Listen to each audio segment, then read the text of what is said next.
आसन सैन विभूषण हीना, परेउ भूमि तल निपट मलीना। लेई उसासु सोच एहि भांति, सुरपुर ते जनु खसेउ जजाति।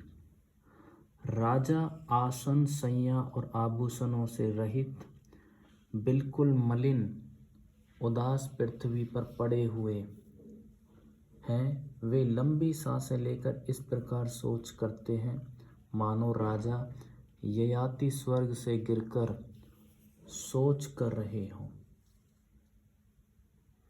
लेत सोच भरी छिनु छिनु छाती, जनु जरी पंख परेउ संपाति। राम राम कह राम सनेही, पुनि कह राम लखन बैदेही। राजा क्षण क्षण में सोच से छाती भर लेते हैं। ऐसी विकल दशा है मानो गीधराज जटायु का भाई संपाति पंखों के जल जाने पर गिर पड़ा हो। राजा बार बार राम राम हा स्नेही प्यारे राम कहते हैं, फिर हा राम हा लक्ष्मण हा जानकी ऐसा कहने लगते हैं। दोहा। देखी सचिव जय जीव कही, कीनेहु दंड प्रणामु। सुनत उठेउ व्याकुल नृपति, कहु सुमंत्र कह रामु। मंत्री ने देखकर जय जीव कहकर दंडवत प्रणाम किया। सुनते ही राजा व्याकुल होकर उठे और बोले, सुमंत्र कहो राम कहाँ हैं। भूप सुमंत्रु लीन उरलाई, बूढ़त कछु आधार जनु पाई।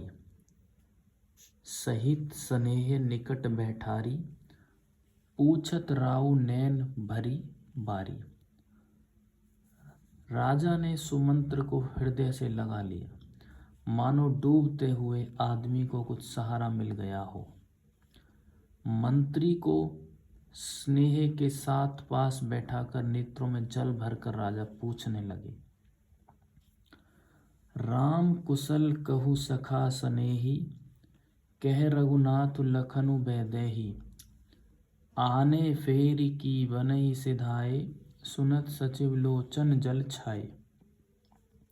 हे मेरे प्रेमी सखा, श्री राम की कुशल कहो। बताओ श्री राम लक्ष्मण और जानकी कहाँ हैं।